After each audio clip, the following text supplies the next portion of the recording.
special meeting of the Planning Commission to order, and let's begin with the Pledge of Allegiance.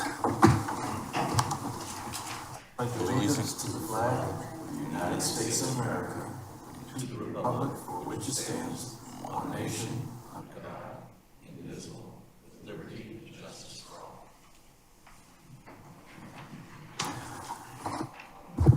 We have a quorum, so we are about to begin. Everyone has received a copy of the agenda in advance. Staff, are there any changes to the agenda today? No change to the agenda. Do I have a motion to approve? Moved by Commissioner Hens, supported by Vice Chair Campbell. Any discussion? All in favor, please raise your right hand. It's unanimous.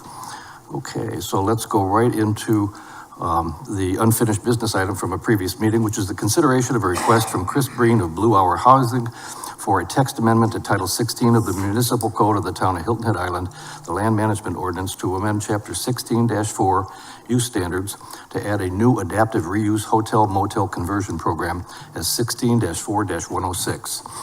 We will be having a staff report from Missy Lewick, and I see her coming forward now. Good afternoon.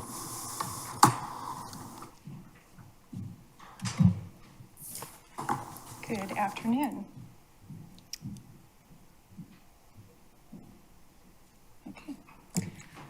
Missy Lewick, Planning Director. Nice to see you all this afternoon.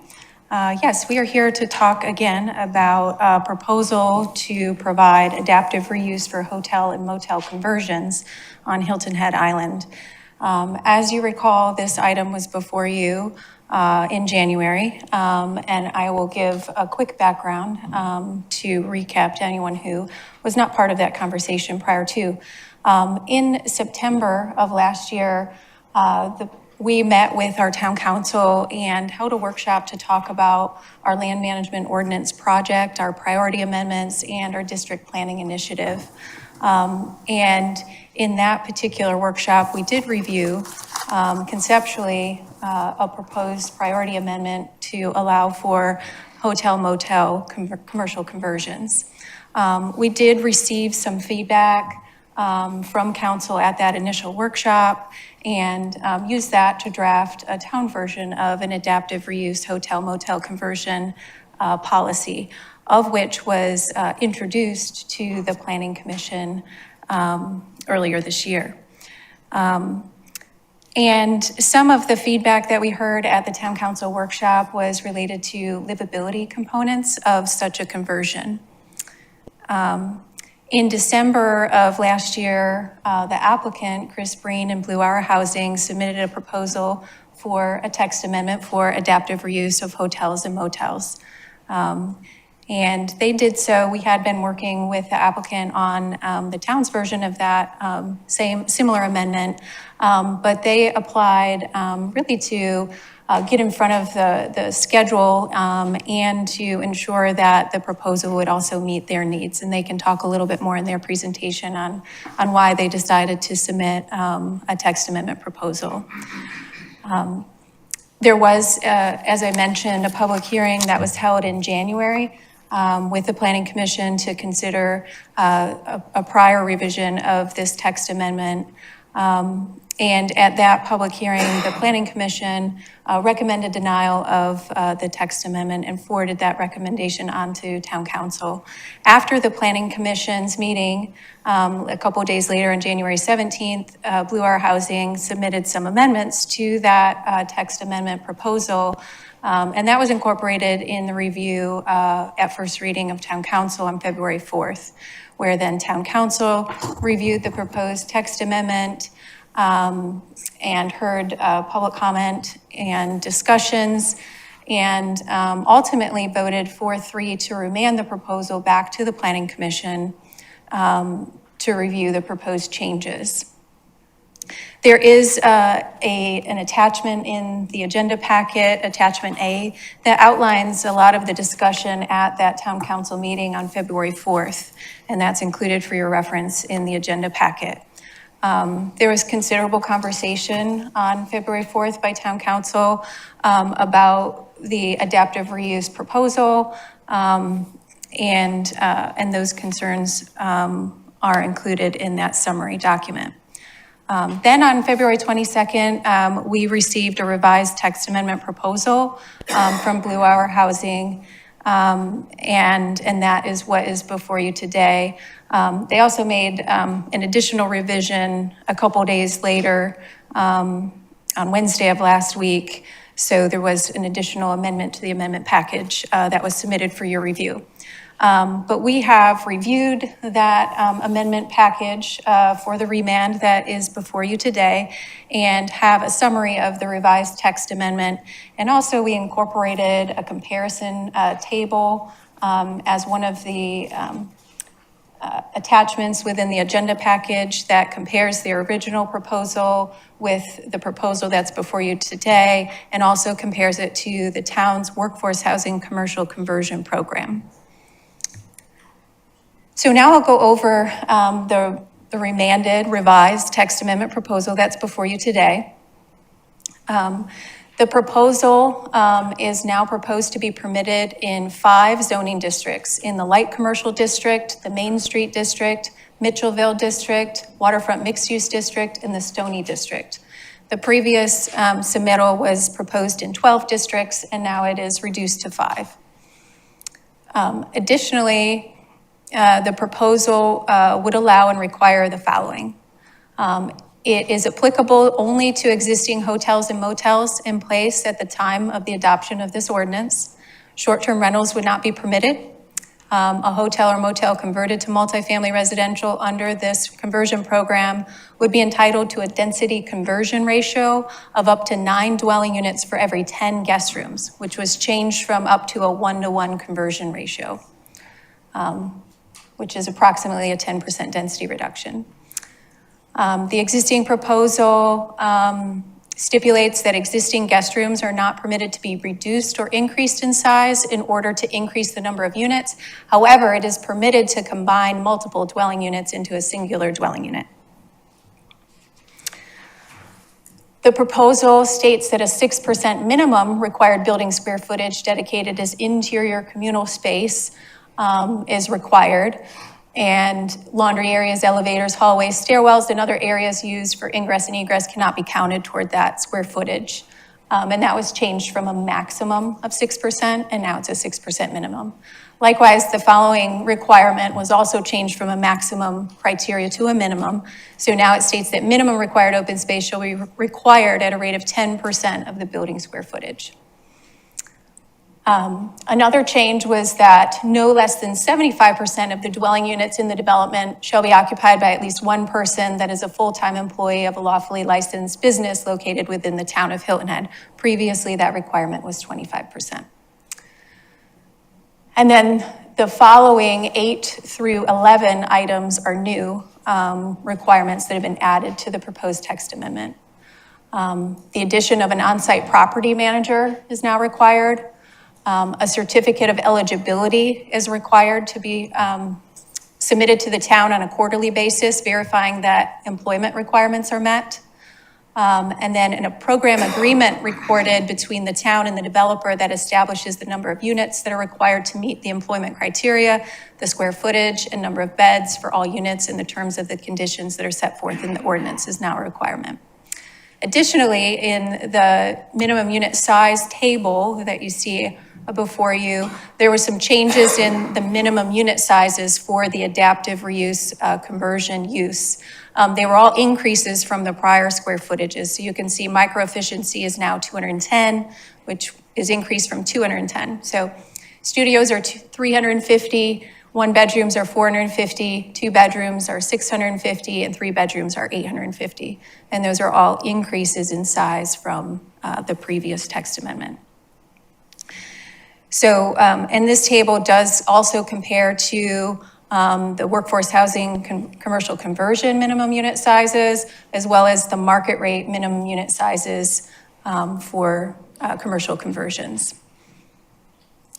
Additionally, that along with other comparisons with the town's commercial conversion workforce housing program are noted on that comparison table, which was attachment B that's included in the staff report package. So in addition to just covering what the current text amendment proposes, we also provided a staff analysis of the revised text amendment, and I'll go through that.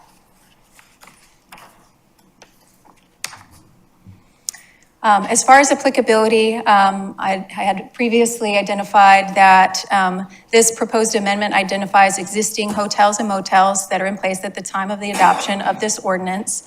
However, it does not clearly exclude timeshare units. There is one timeshare located within the zoning districts proposed by this amendment within the waterfront mixed-use zoning district. Here's a map that shows the 5 zoning districts that the text amendment is allowed in. Again, it's the light commercial, Main Street, Mitchellville, Stony mixed use, and water-oriented mixed use districts. You can see those identified on the map. The black indicates hotel properties. And the next page indicates that of all of the 5 districts where this amendment is proposed, the light commercial district, or LC district, is the only district that has existing hotels within them. And they're outlined here. So all 7 of the existing hotels are in the LC zoning district. Now I have an assessment of the workforce housing requirements, timeframe, and enforcement. The proposed amendment does not align with the town's workforce housing program guidelines. It proposes instead that 75% of the dwelling units in the development shall be occupied by at least one person that is full-time employee within the town of Hilton Head Island. It does not include any limitations on room rates or affordability. There are added provisions that it's the responsibility of the property owner to hire an on-site property manager that will manage the property and oversee program requirements and report on a quarterly basis back to the town on if those requirements are being met. In addition, it was added a recorded agreement must be in place prior to a certificate of occupancy being issued for that commercial conversion for the hotel motel adaptive reuse program. Additionally, properties that are converted must be maintained in these affordability terms in perpetuity. That was added in the new proposal. Although it ensures that the units will continue to be available, it does not potentially address declining conditions of aging structures or establish maintenance requirements. Excuse me. And now I'll go through the unit size and communal amenities and livability components. The minimum unit sizes as described in that unit size chart have been increased slightly from earlier versions, but they do remain smaller than the minimum unit sizes that are required for the town's workforce housing commercial conversion program.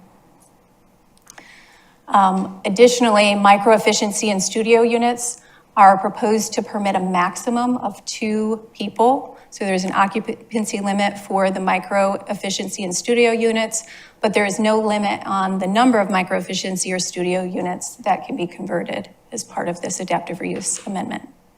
The communal amenities that are proposed require a minimum of 6% of the building square footage to be dedicated as interior communal space, which excludes the laundry facilities, elevators, hallways, stairwells, and other areas that are used for ingress and egress.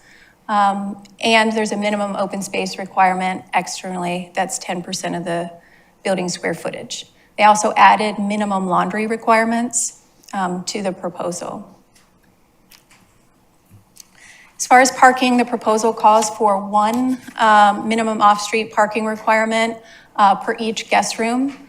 The land management ordinance requires for multifamily a parking unit count that is 1.4 spaces for a 1-bedroom, 1.7 spaces for a 2-bedroom, and 2 spaces for 3 or more bedroom units. They're also proposing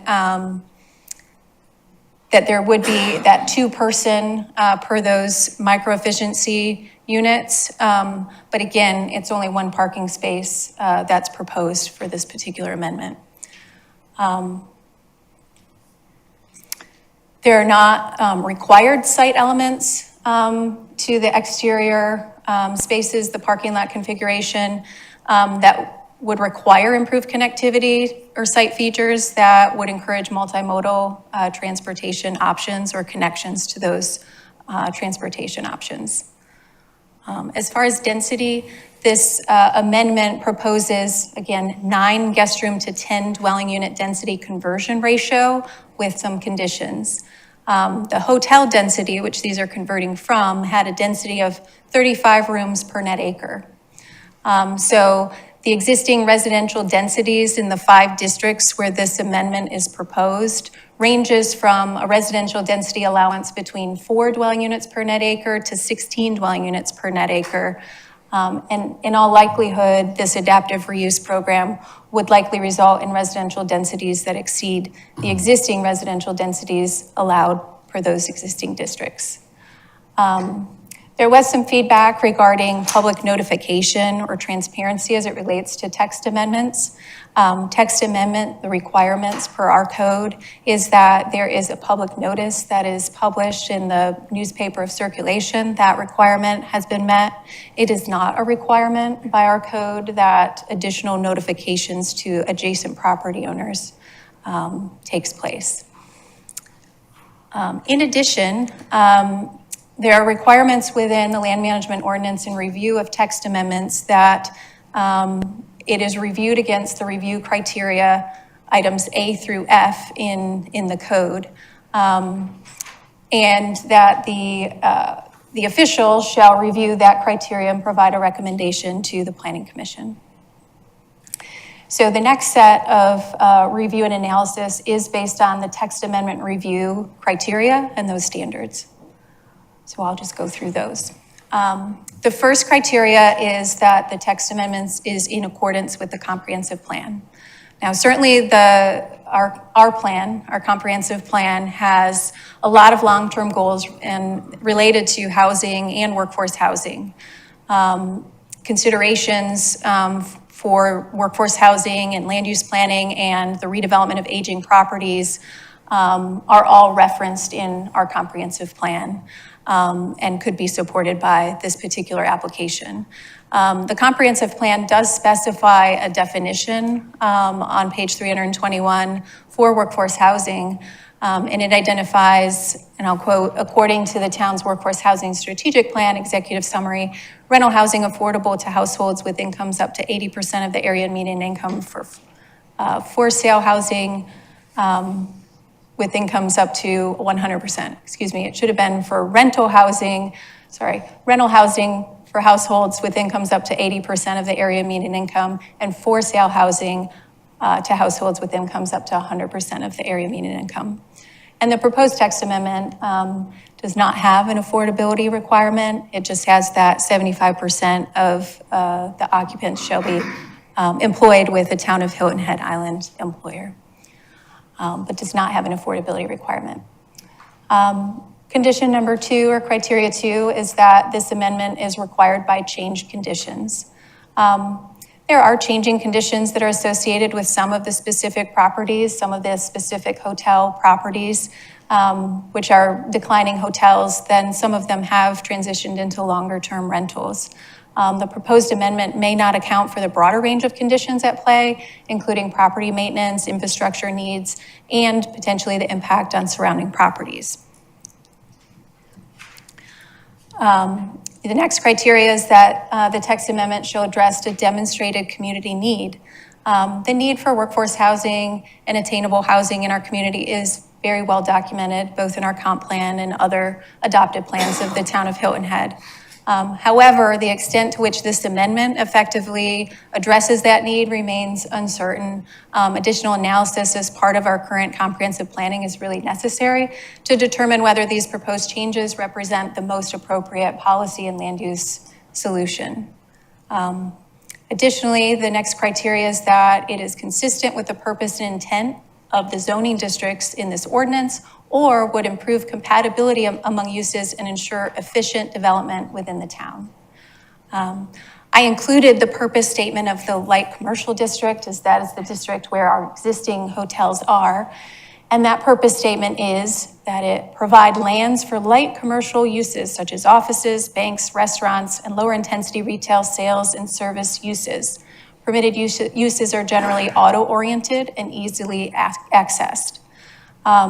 Currently, this amendment introduces adaptive reuse in 5 zoning districts, 4 of which, of course, do not have existing hotels. The compatibility among existing uses component of this criteria is one that I think needs additional analysis. Additionally, criteria E is that it would result in a logical and orderly development pattern.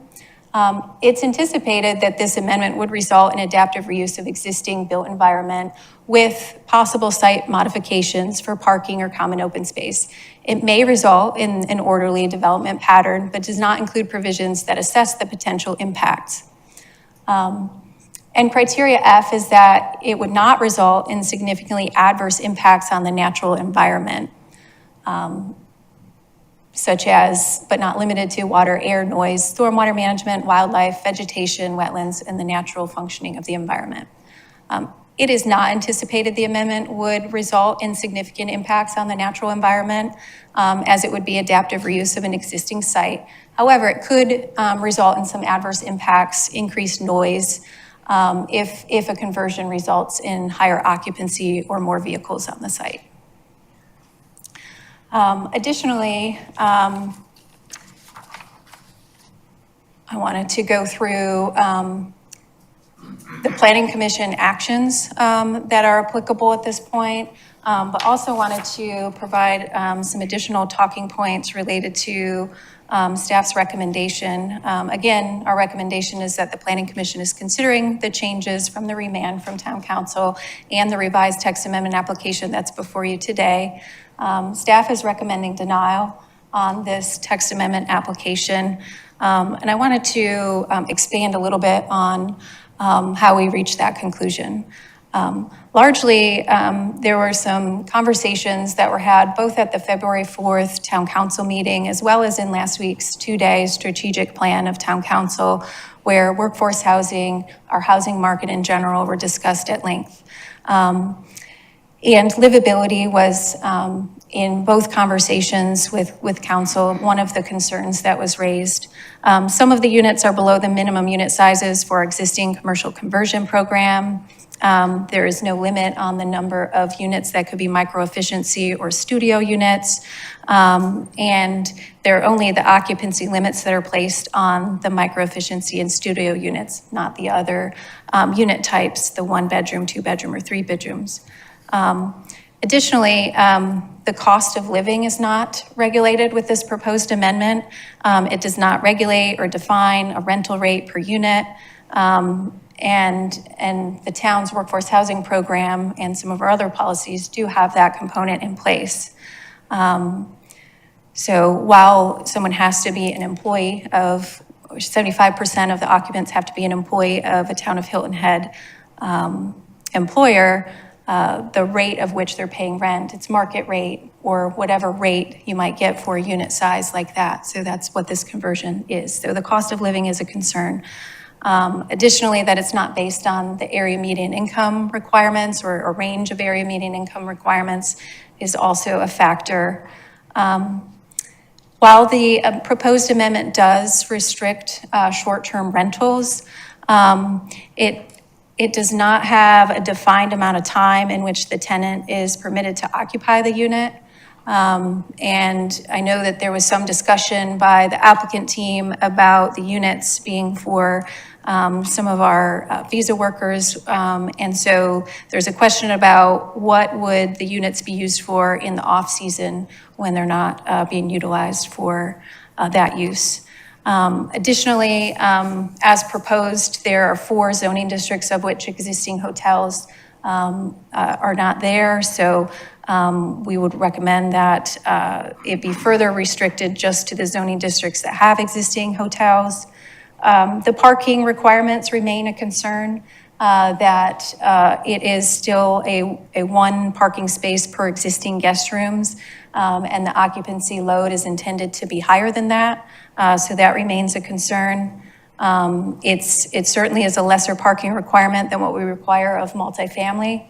Our commercial conversion program requires developer data to determine the parking needs. That requires a parking study on behalf of the applicant team. And also that we're working on an assessment of our full code at this time as we embark on our full code overhaul, of which we'll be looking at our workforce housing policy comprehensively. And we also heard a lot of feedback and comment, both at that February council meeting and at the strategic planning session, where we will be reevaluating the town's adaptive reuse text amendment based on that feedback as well. So we need to do further refinement on our text amendment that we were preparing. So it would be very different from what was introduced to you back in January. So those are some of the reasons why there is a staff recommendation of denial. I want to applaud the applicant for listening to the feedback that was provided by council. They certainly have made a substantial edit to the text amendment, and we're in earnest trying to be responsive to that feedback that they heard, and it has changed considerably, almost to the point where it almost looks like an entirely new submittal. But those are the reasons why I have a staff recommendation of denial, and I'll open it up to any comments or questions that you may have at this time. Okay, let me clarify first. Today is not a public hearing that was already held on this topic, but we will have time for public comment. First, I'm going to ask commissioners to be satisfied with the information that we've received, and we'll see if there's any public comment. Any commissioner comment or questions of Missy? No.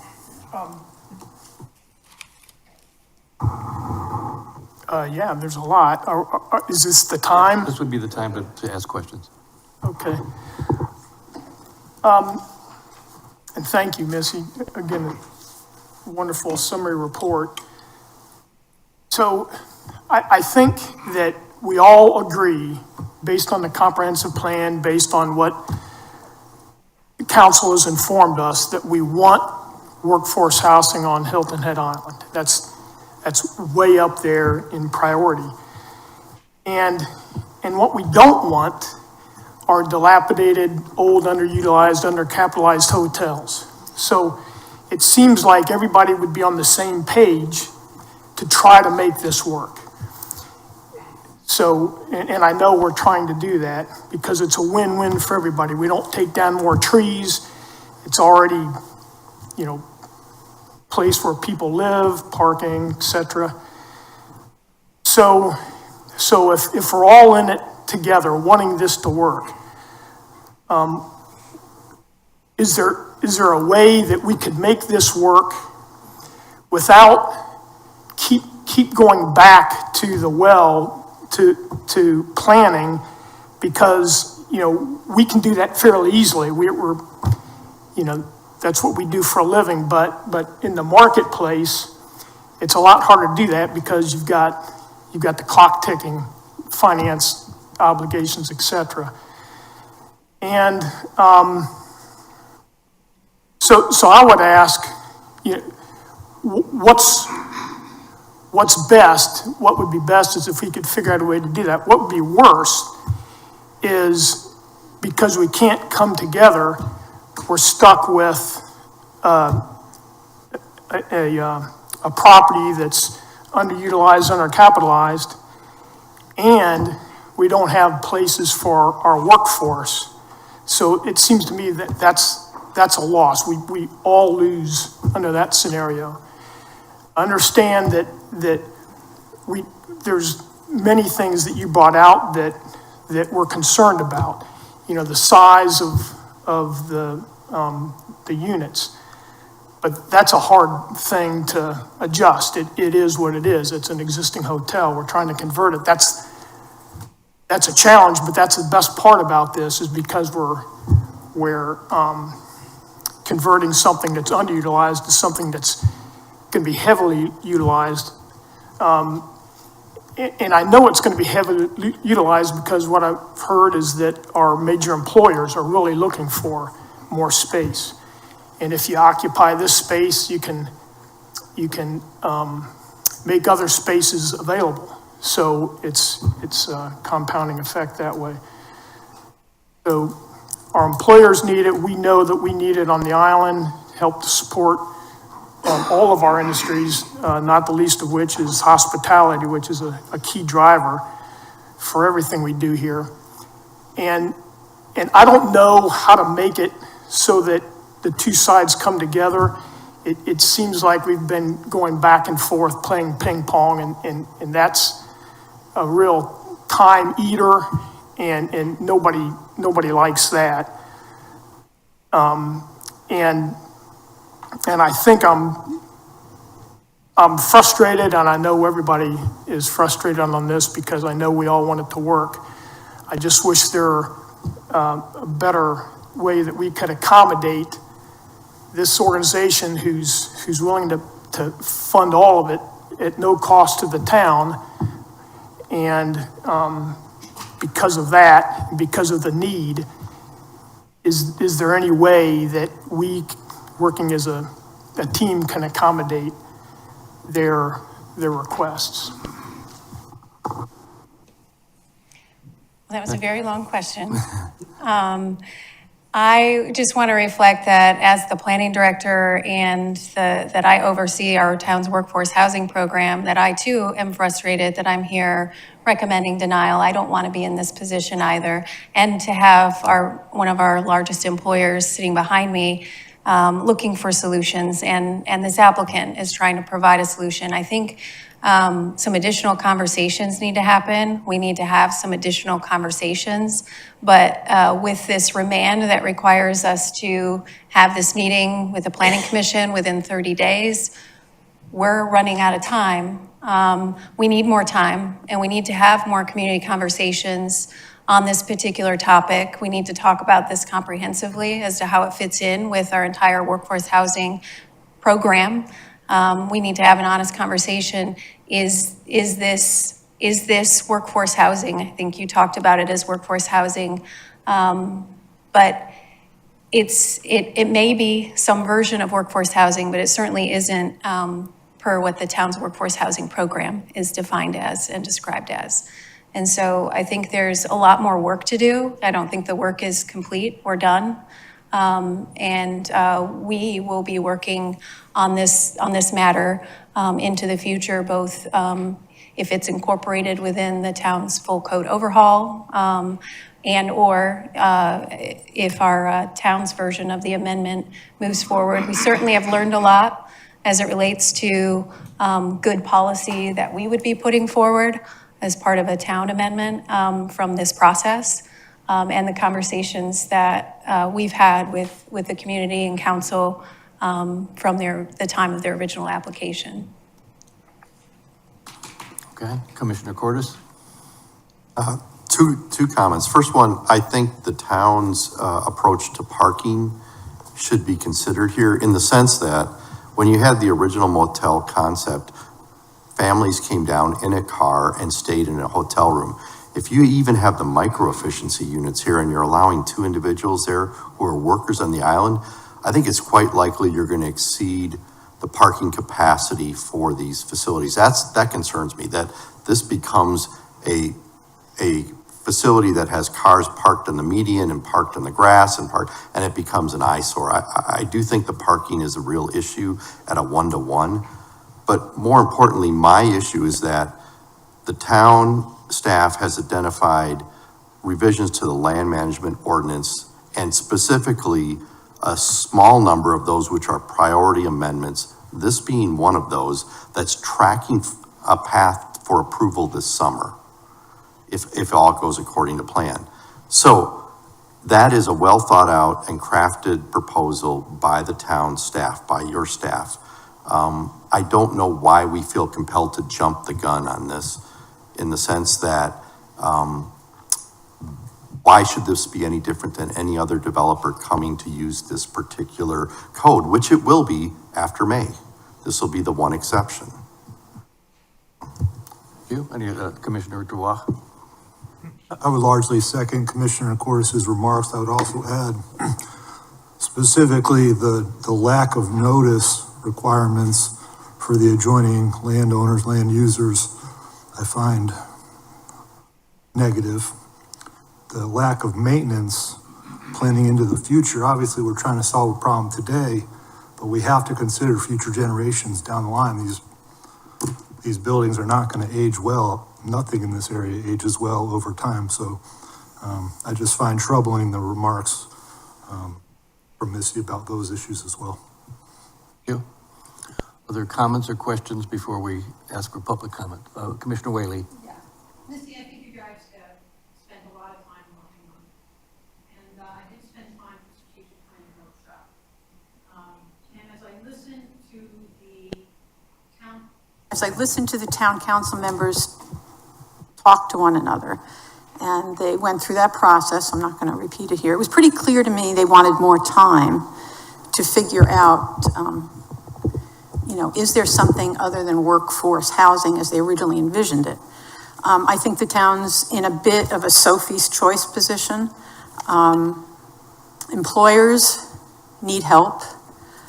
Residents and people who live in the various communities you're working on district planning right now are in the process of giving you their feedback. So whether we're talking about the Main Street district, whether we're talking about like commercial, in each of these, that sit inside each of these districts, I don't think you're finished with that process. Do I think this is a achievable goal to convert a hotel? I'm no expert, but I have done my homework, and I have seen, I think Blue Hour has done some work in Colorado. I'm not really sure how that's evolved or how successful you would call that. I've seen very, very large hotel conversions. I think up in Myrtle Beach, a developer came in, he's a national developer, that focuses on what they call, I guess, J1 visa housing. But it's beautiful what they did, but they built it from scratch. So right now, I think there's a path where this will converge, but I'm going to agree with my two council members that I really don't want to interrupt the work that we have. And it is a Sophie's choice. But developers deal with this all the time. They understand, they deal with zoning, they deal with delays in zoning. And while, being in business for a long time, I don't want to have to go back and negotiate with the current property owner, because I understand they're not the current property owner, to get an extension on their option to buy. That's a tough one. That's not the town's problem to solve. But I think we're on the path where we've got the town council's workshop input. I think town council's going to put time into it. I think you and Trey and your staff are heading in the right direction. You've worked with the applicant, but I don't think we're there. So my question is, what would be your best guess by the time you get town council's input, the subcommittee's input? Where do you think this is going to be best case, worst case? Again, if you give me a range, best case, worst case. Yeah, it's a little challenging to put a date stamp on it, given, some pretty significant conversations that were related to our workforce housing program as a whole, and establishing potentially new definitions of what that means. I do know if it is not advanced as a priority amendment, it will be included in the full code overhaul, which we are working on right now. So it will be a topic that we further examine in one of those two processes, either as a priority amendment or within the full code overhaul. I know there's some other housing programs. So we know North Point is going to have how many units? Up to 160. Novance? They had in the paper, I believe, the range of 140, but I think they're working on some modifications. Okay, so in the next 2 or 3 years, we probably have 300 or 400 units coming online to accommodate, 700, 1,000 people at the north end alone?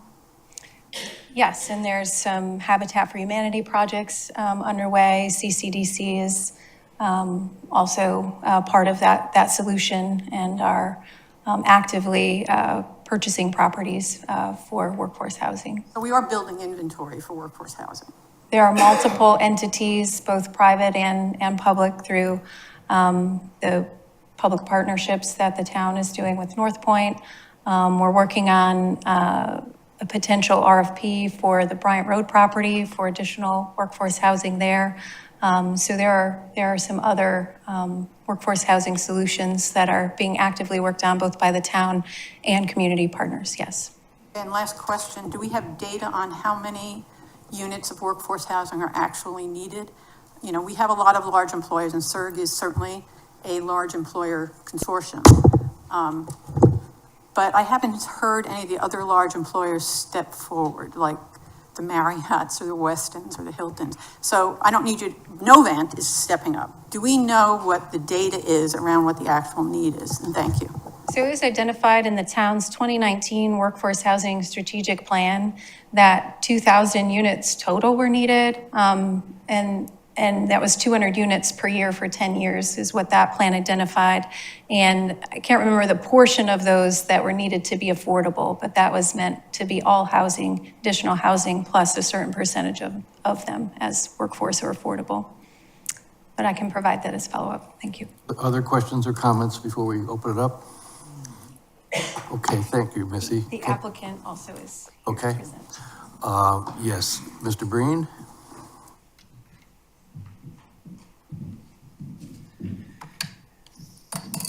Thank you all for taking the time again. I know our second time in front of you all.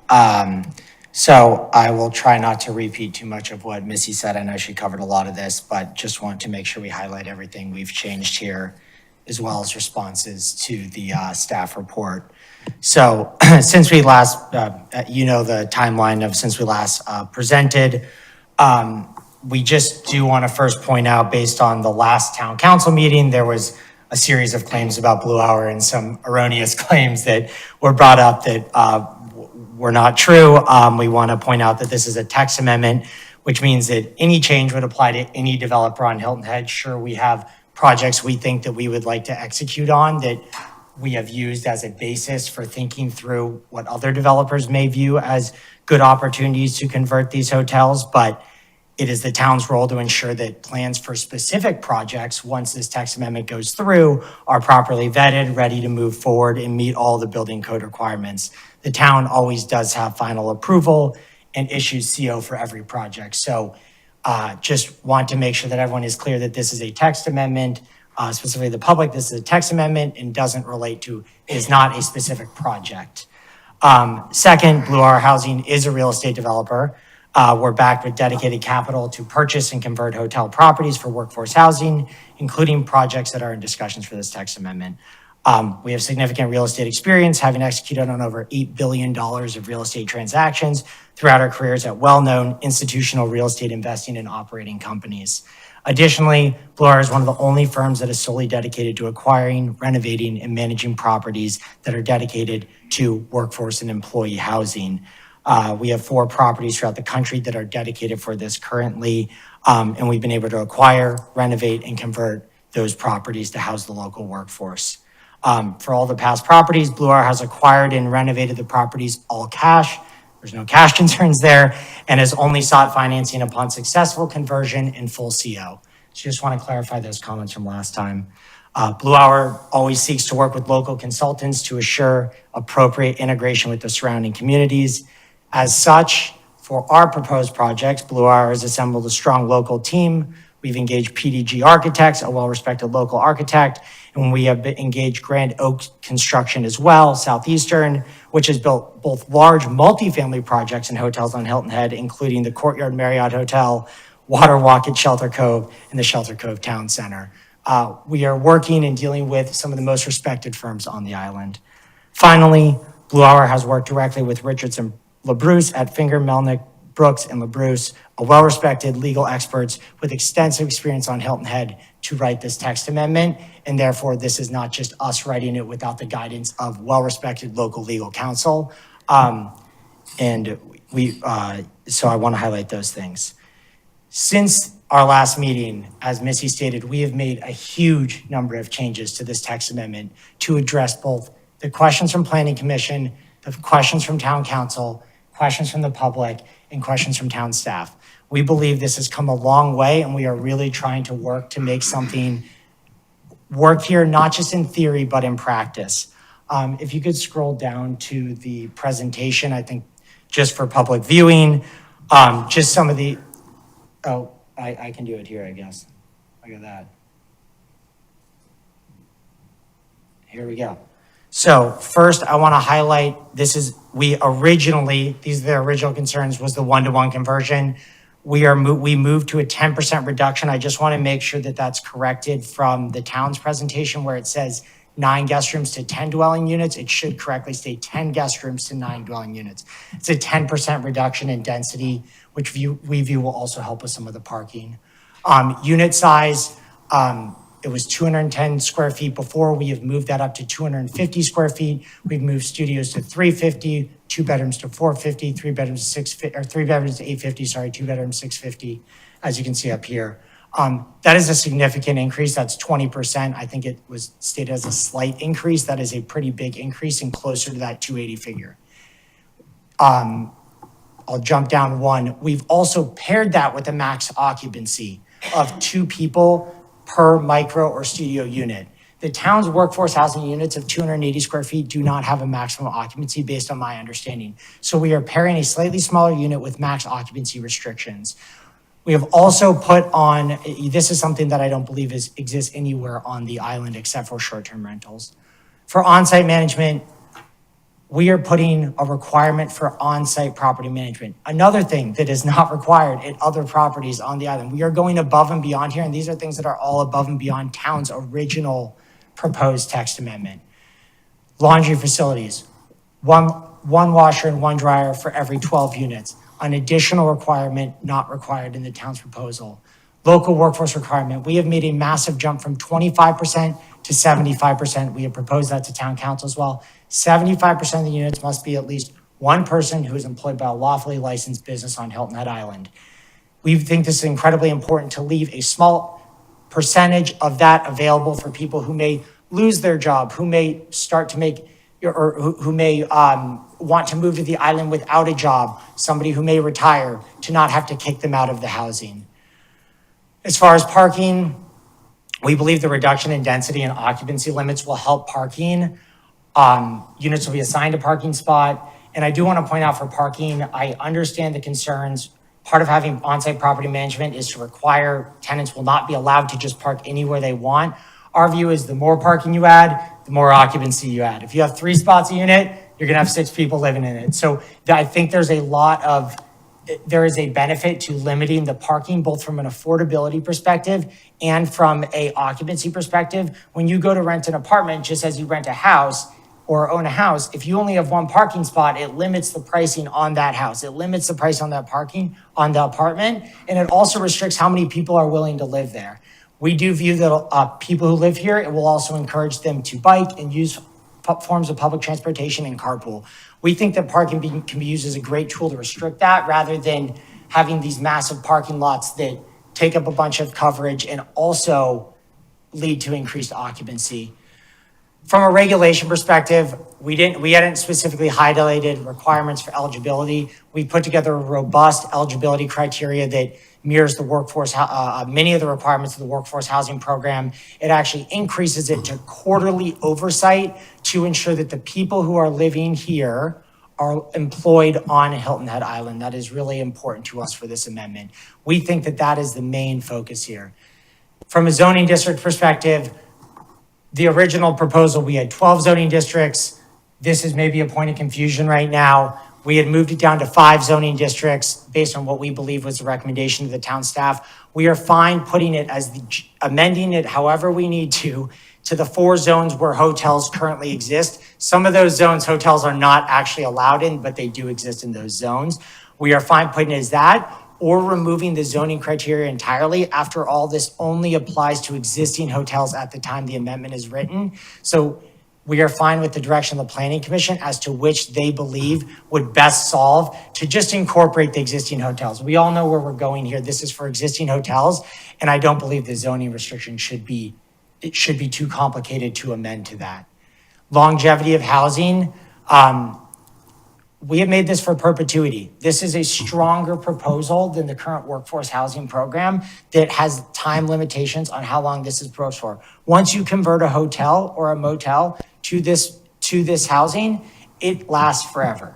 That is part of this proposal. that is a really strong promise for this program. I want everyone to realize there is a huge dedication to employing people who work on Hilton Head.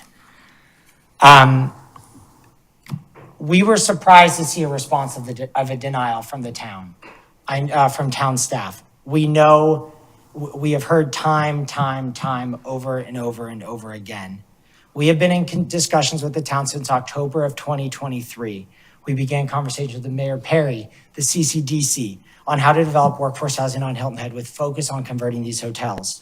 Over the last year and a half, as I've mentioned, we've had conversations, formal conversations, not to mention emails, phone correspondence in February of 2024, April 2024, May 20, July, September, October, January, February, all the way through 2025.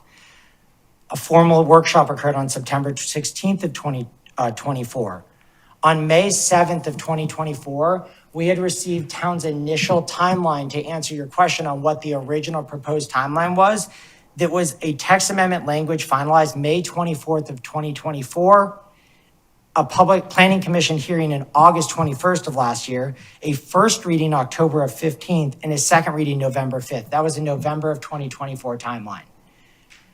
Blue Hour diligently followed up on this timeline, offering our perspective as an outside developer and anything we could possibly do to help assist with this process. We had conversations.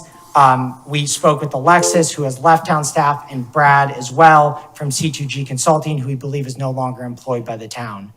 When it became apparent that the timeline was going to be missed, the town staff responded in email saying the town staff responded with an email saying that the draft code language is set to go to legal at the end of October and will be in Planning Commission in January with a target adoption date of Q1 2025. We are Q1 of 2025, and we are now talking about this summer.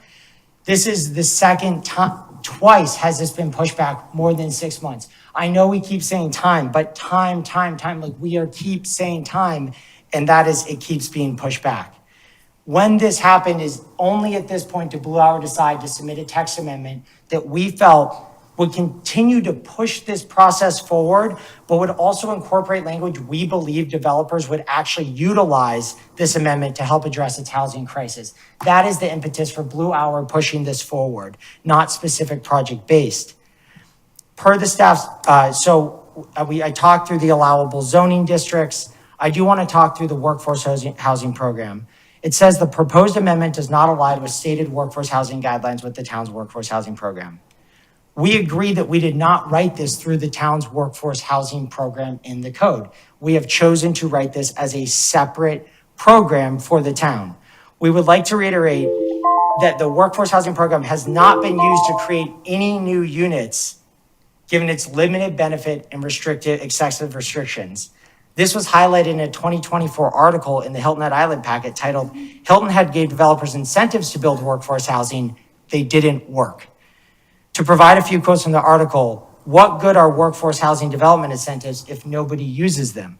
A laundry list of restrictions paired with a recent increase in borrowing costs and costly land prices in Hilton Head have rendered a well-intentioned incentive plan largely useless.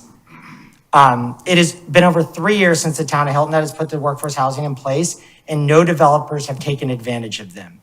Not only have developers not used them, but some opt to build workforce housing on their own, going around the workforce housing restrictions. Excuse me, Mr. Chairman, is this a public comment period or a presentation? I'm giving them a little extra time because of the amount of time we had from the staff report, but could you finish it up, please, Mr. Breen? Yes, of course, I would be happy to. As it currently stands, projects that have chosen to find their way around the density restrictions through low bedroom counts and high unit counts. Look what happens with Park Lane, 3 units, 20 bedrooms, 10 bedrooms to 1 kitchen. That is what happens when you have these density restrictions. People just put a ton of bedrooms for a single unit. I do want to address the comprehensive plan if I have a chance here. We believe that this is addressed through the comprehensive plan. As Missy said, there is many places in the comprehensive plan that talk about increasing housing, finding housing for young professionals and families who are working farther away, who are living farther away to come here. Talking about zoning incentives, adaptive reuse of properties. This is well addressed in the comprehensive plan. As it currently states, the workforce housing program does not allow for housing for many of the island's workers. If you are a firefighter, you make too much to live here. If you are a hospitality worker, you don't make enough to live in workforce housing. Why is the program written for 60 to 80% of AMI? It doesn't work for 2 people who are working in hospitality or 1 person. And it doesn't work for many of the people we are trying to house here on Hilton Head. There is a huge challenge here. In summary, the text amendment will fulfill the comprehensive plan goals of creating additional housing supply through commercial redevelopment using zoning incentives. The entire point of this is to create additional density and reduce parking in exchange for the agreement that it will house people who live and work here on the island. I appreciate the extra Thank you, time sir. and thank you Thank you. for listening to the updates. Thank you. We've had 3 people sign up to speak with us, I believe all on this particular topic, and we'll ask them to come forward in the order in which they submitted their public comment form, and that begins with Alan Wolf. Mr. Wolf, would you like to address us? You could keep your comments to 3 minutes, please. We'd appreciate it. Thank you, Mr. Seabolt, Commission. Thanks for having me. Alan Wolf, President of the Surge Restaurant Group and founder of the Coastal Community Development Corporation. I've been actively involved in the topic and action of housing for workers on Hilton Head since 2017. A couple of points of feedback, reiterating what Mr. Breen said, citing the town's workforce housing program for commercial conversion is to cite a program that has produced no new units. We need new solutions to produce workforce housing units, and we need them quickly. We've been asking for it for 7.5 years, and here we are again. Town staff noted that there is no mention of upkeep standards. It was also brought up by the dais. That would also match the existing lack of standards for these current hotel properties, which are suffering from dilapidated standards. The parking issue of 1-to-1, agreed, it is a big concern. There is a parking conversion for multifamily density, so that should be used in this case. Pretty simple solution. Livability, I've heard this come up a number of times. There are employers currently housing 6 people in one mobile home on Marshland Road. In fact, a number of them. So to continue to cite the concern over livability is a good thing to cite, but it's to ignore the fact that there's already workers being forced to live in substandard environments at exorbitant rates. The livability issue came up last week with me. Dr. Charlie Calvert, who used to run the USCB Hospitality School, offered to bring 30 interns, year-round interns in culinary to Hilton Head Island. The Surge Restaurant Group could probably use half of those. I'm sure by some other employers could use them as well. We do not have the rooms to bring them to this island. We need this inventory. And I don't believe a difference of 280 square feet to 250, which is 1 foot on 2 sides of the room, is going to keep those workers from wanting to come here and start their culinary career on Hilton Head Island. We will not solve all the housing needs with any single approach. This is another one that we are a proponent of. We will, however, solve this problem if we bring these sorts of solutions to the table. I request the Planning Commission consider sending a clear message, getting us back to Town Council so that we can push this forward and make the businesses successful in our area. Thank you, sir. Thank you, Mr. Wolf. Matt Suckow, is Mr. Suckow here?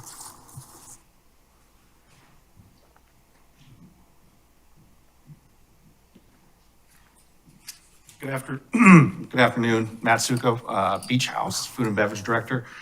Just to kind of talk to a little bit more about housing concerns that I have. We've been trying to do our H2B program and our J1 program here at Beach House for the last 2 years. Unfortunately, without any housing, we're not able to do that. We've had to restructure our business in the summertime as well to offer less to our guests because we don't have the staffing in order to do so.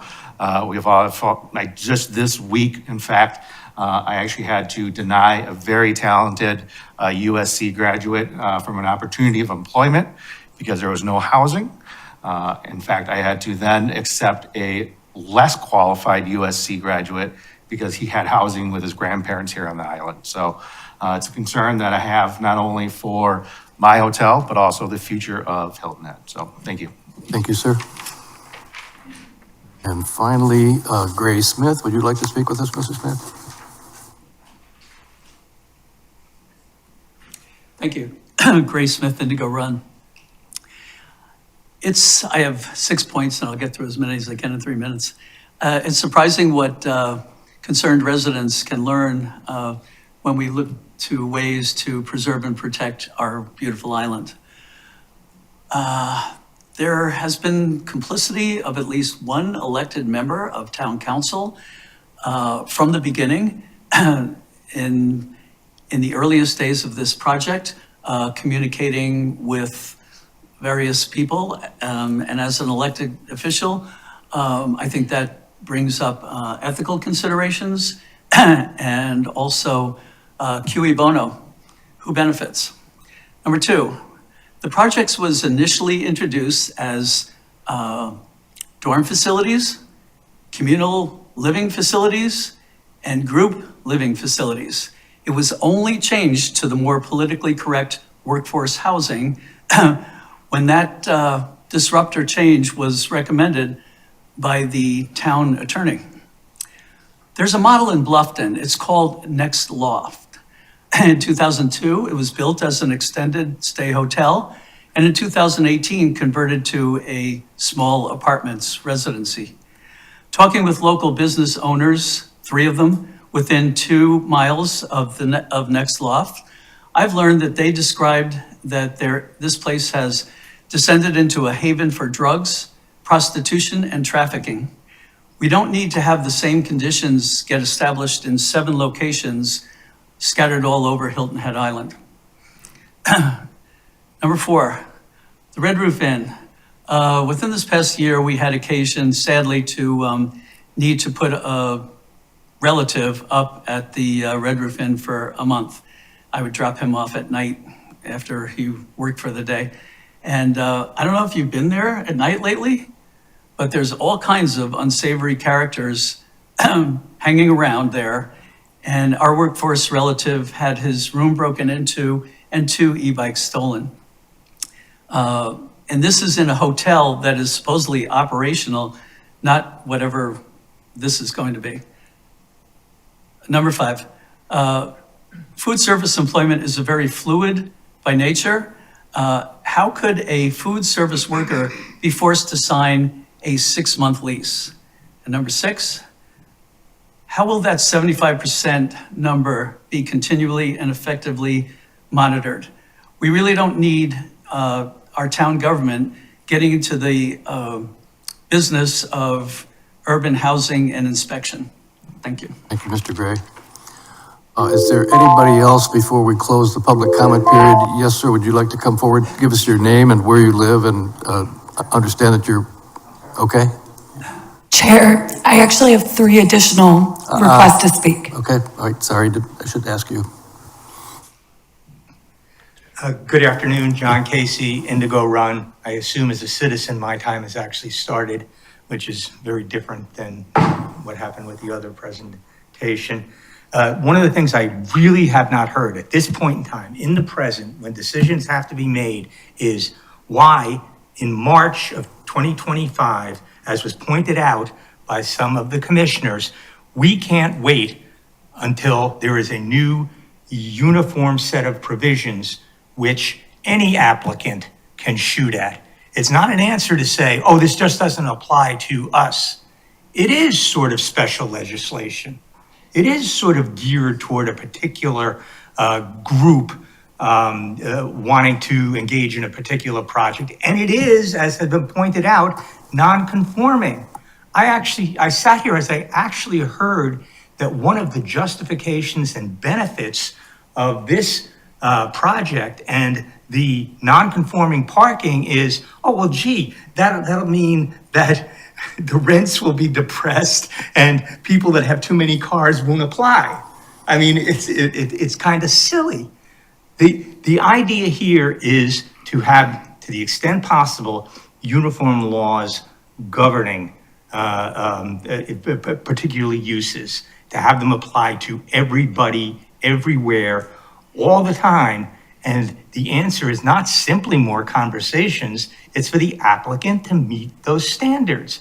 They'll be enacted in the code, there's standards they need to meet, and if they've got to build bigger units or combine units or take other measures to meet those standards, then they should have to do so.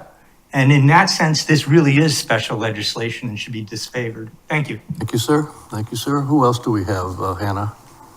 Mr. Williams? I'll defer to it. Ms. Phillips?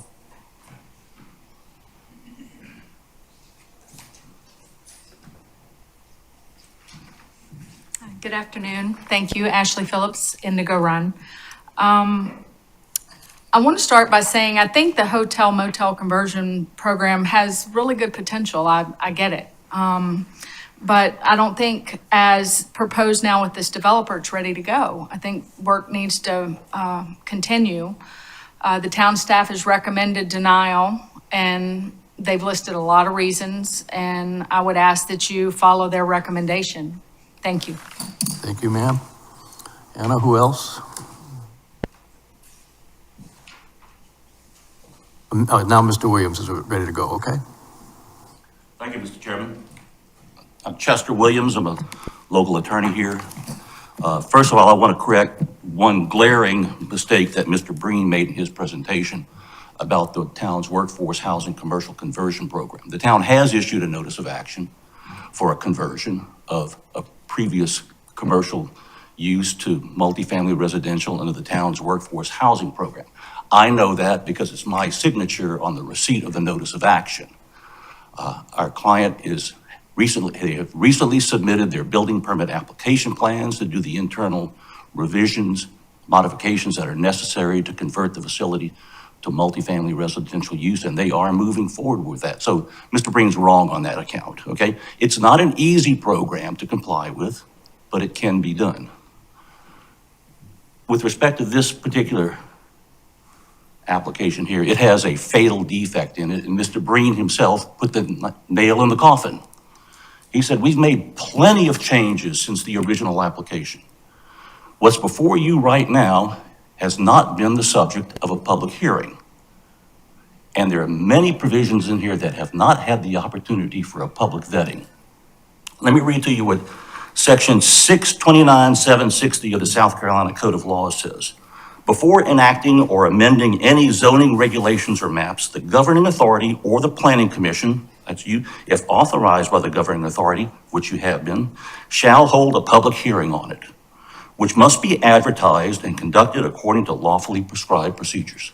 There hadn't been any public hearing on this particular app. This is essentially a brand new application.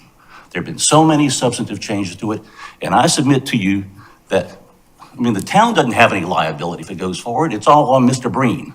But I guarantee you there will be somebody who files that lawsuit to challenge this if it goes through on this basis. As far as the substance of the application itself, I'm a proponent of workforce housing. I have a client who is actively doing commercial conversion. It's a good thing, but it's a good thing if it's done in the right way. This is not a workforce housing proposition. This is an employer proposition for employee housing. And it deals with one particular, everybody knows, but it hasn't been overtly stated, it deals with one particular property on the island. Like the gentleman from Indigo Run said, this is these folks trying to get whatever they can and give up as little as possible in return for that. The town's been to that rodeo before, and typically it doesn't work out well. And I submit to you that if you go down this path with these provisions right here, it's not going to work out well either. Thank you. Thank you, Mr. Williams. Mr. Coltrane, can you give the commission an opinion on the public hearing question that was just raised? Well, I don't have my state code in front of me, but what the state code, the part of it that Mr. Williams read, he read accurately.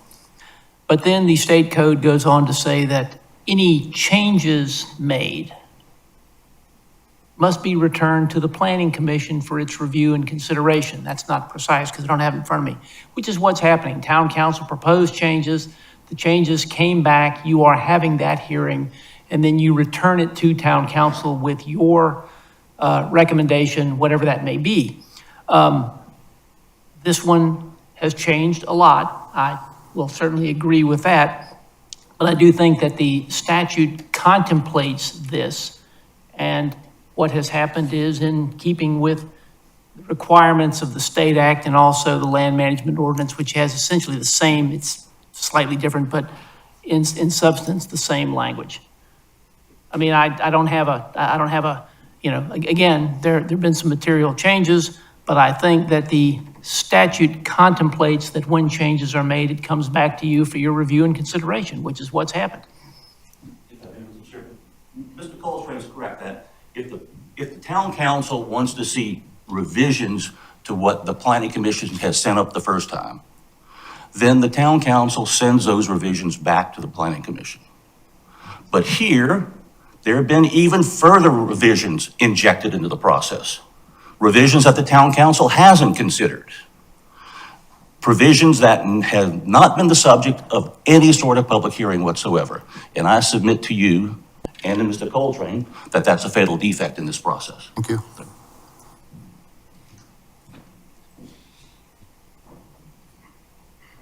Mrs. Harrington?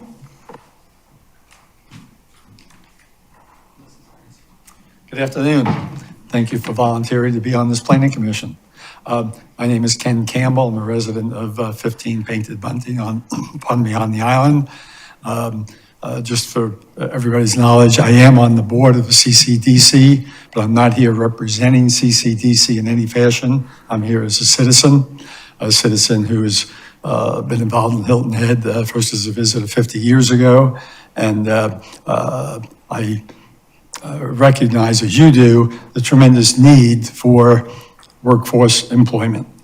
I heard that we don't meet that does not meet the requirements of the town ordinances from the standpoint of AMI. AMI is one criteria. I think the criteria they put forth is a much stronger criteria. 75% must be workforce. That's wonderful. Whether it's somebody that's clipping my hair or somebody that's serving me food, somebody that's blowing grass or a nurse, hey, we need those people to be employed here on the island. And I think that 75% criteria is wonderful. The delay process of delaying this, we had 2017, 2,000 units we need, 200 a year. We have all our ordinances in place. They were perfect at the time, or they wouldn't have been voted into place. Let's get something done. Let's get some units here. The market will determine what those prices should be. I think as the applicant said, hey, if they don't do a good job, whether it's parking, whether it's with qualifying people, they have a problem. But we need this, and putting it back on the back burner and delaying it 6 months, do we know it's 6 months? Is this opportunity still there? So I would strongly, strongly encourage you to move ahead with it. If there's modifications you believe need to be made to the submittal, make your recommendation based on those modifications, but don't delay it. Let us get people that work on the island here in housing on the island. Thank you. Mr. Campbell, anybody else signed up to speak, Hannah? Yes, Mrs. Harrington.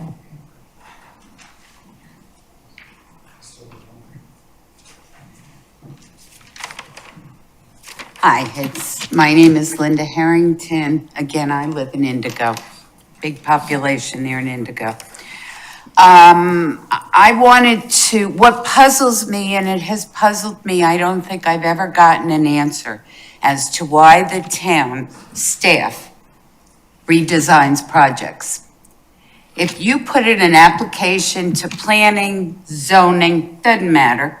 You go with your application, you go with your plan, what you need to do, why you need to do it, and it's planning and zoning's job to effect the smallest change possible to the codes to allow the applicant proper use of their land, but not give away the store.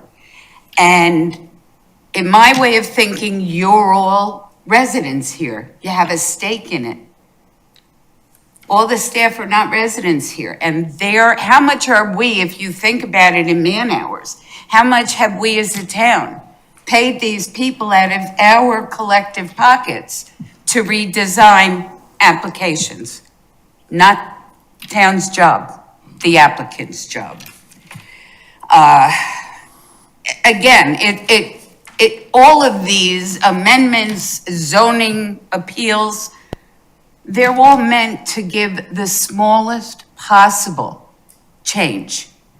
And I see here, we're redesigning buildings, we don't have enough parking. The parking issue alone would make me take a step back and say, this is not equipped. We don't have a public transit system to be able to ferry these people back and forth. And I think it just seems to me to be a grab by the applicant because of this much-needed worker housing. But ask yourselves this, how many projects are going on now, worker housing? What happens a decade from now when you have a glut of worker housing? And it will happen. Everything is cyclical. That's the way the world works. And those are my thoughts. Thank you, ma'am. Okay. Anybody else, Hannah? Okay, I think we'll close the public comment hearing, public comment section, and bring it back to the commission for discussion. As Missy outlined to us, we have basically three options: to recommend to town council approval, to recommend approval with conditions, or to recommend denial. I understand that we'll be going through the Community Services and Public Safety Committee on its way to town council, so there'll be another set of folks looking at it, but what's your pleasure? Commissioner Whaley? Yeah, so can you just walk through the process from here, because I'm kind of like confused. We had a public hearing, now we don't have a public hearing, and town council sent us back with dozens of issues. Some have been addressed, some haven't been, and you are working on an LMO. So what actually is the process now? Where does this go next? What do they do? And then, people are concerned about this cycling, and we have the town council, the elected members said they want more time to talk about all this. So I'm just trying to understand before they make any final decisions. Sure. Well, as the town attorney outlined, that this matter already had a public hearing with the Planning Commission, of which you made a recommendation to council. It went to council. It was remanded back. Today is a public meeting to review the changes to the proposed text amendment. From here, your recommendation of either approval of denial or approval with conditions will be forwarded to town council. It will go to a council committee before going to full town council. It's anticipated, I believe it will be on the April CSPS committee is where it would go after it leaves here. But ultimately, it would just continue to go through that due process, regardless of if it's a recommendation of approval or denial or approval with conditions. It would still move on through that process unless the applicant withdraws their application, but it would just continue on. So as far as you were asking potentially the timeline for the other priority amendments and the full land management ordinance overhaul, we're preparing for the Planning Commission regular meeting in March and April to bring forward additional priority amendments. Again, we heard a lot of feedback where we know we have to do some more work on the town's adaptive reuse hotel motel conversion amendment as well. And I am not certain that it'll be on either the March or April agenda, but when ready, it will be placed on a future agenda for consideration, or be folded into the full code overhaul, of which we will be code writing yet this year. The public, we will start some public engagement meetings this year as well on that project. The public review and approval of the full code overhaul, I will know that as soon as we are a little bit further along in the code writing process. But we do anticipate to have substantial code written on the full code overhaul this calendar year. How many community, what do you call it, district planning input sessions have you had, and how many remain? There are 2 remaining. We've had 5. So we have a district engagement session this week and another one next week, and that will wrap up our district engagement community sessions. Okay, thank you. Other questions or someone willing to put a motion on the table? Commissioner Whaley? I'd like to place a motion on the table that follow town staff recommendation for denial. Second to the motion, seconded by Commissioner Dubois. Commission discussion. Commissioner Hens? So it doesn't matter whether we approve it or deny it. But what we vote on here is inconsequential. But it sends a message, hopefully, hopefully we make the right call. But maybe a way to look at this is a vote against it means we're voting for, we want to keep that hotel, underutilized hotel property as it is. We want that hotel to stay as it is, underutilized, undercapitalized, and we don't want it to be converted to workforce housing. So we want to keep the status quo if we turn this down. If we approve it, clearly we're going against town planners. They're the experts and highly value their opinion. I don't want to vote to deny it, sending the message that we're happy with the status quo, because I hope we're not. And so, to me, the only option that seems right is to recommend approval with conditions to town council. Now, I'm not anywhere near qualified to list those conditions. But I think maybe if we could generalize on the conditions where staff works with the applicant to try to narrow the gap, then there's a chance that we could get what we all need and want, which is converting a unutilized property into something that would be highly utilized and valuable for the town. Thank you. You know, Can my I own respond view- to that, Commissioner, since it's Could my I, motion? let me just make a comment first. My own view on that, if this were dealing with one particular property and we could look at it isolated like that, it would be one thing. But if we send this on with our recommendation, town council eventually adopts it, that becomes public policy and it applies to all the properties on the island. And I think there's just too many things that haven't been quite worked out yet for me to be comfortable with that. So that's my position. Commissioner Whaley? I respect what Commissioner Hens said, because I do think we need workforce housing, so I'm not in disagreement with that. What I think is a bit of a straw man is the fact that nothing else can happen to this property. I mean, I think what I've heard, and you can correct me, is what I heard was this developer's on a timeline with the current property owner.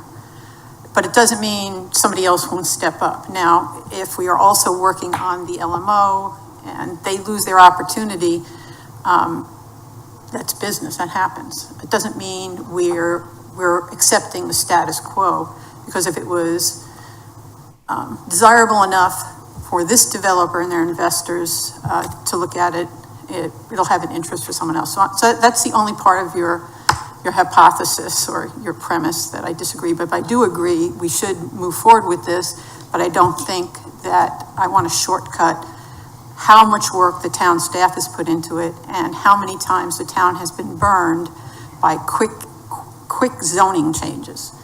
And relative to everything, it's been kind of quick. So I just wanted to sort of share my thoughts. Thank you. Other questions, comments, or we have a motion on the floor that's been seconded to recommend denial. Are we ready to vote on that? Yes, okay, then I'm going to ask for a show of hands. All in favor of the motion to deny, recommend denial, please raise your right hand. 1, 2, 5 to 2. That motion carries, okay? There's no other commission business or chairs report. Staff, is there a staff report that needs to take place today? All right, then I believe we're at the end of our meeting. Unless there's anybody else, I will declare the meeting adjourned.